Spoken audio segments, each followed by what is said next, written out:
Në i Këshillit të Mbrojtjes së të Drejtave dhe të Lirive të Njerëzit në Prizren bëri sot të ditur emrat e 11 të vrarëve në 4 shtator në fshatrat Dejn dhe Polluzh të Rahovecit.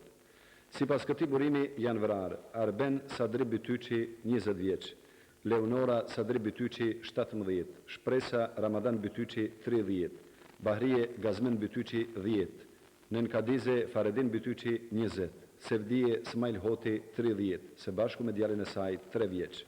Elmaze Muarrem Bytyçi 7, të gjithë nga fshati Dejn, ku edhe u varrosën dje dhe pardje.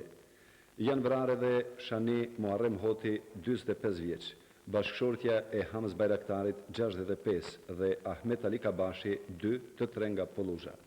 Gjatë sulmit të forcave serbe në fshatin Dejn dhe në fshatrat të tjera të komunës së Rahovecit janë plagosur edhe Destan Faredin Bytyçi 33, Hadi Faredin Bytyçi 27, Rushdi Faredin Bytyçi 25, Sultane Brahim Bytyçi 47, Valbon Destan Bytyçi 9, Naim Rasim Bytyçi 16, Luan Latif Bytyçi 24 dhe Fatmir Latif Bytyçi 17, të cilët momentalisht janë të strehuar në fshatin Dushanov të Prizrenit.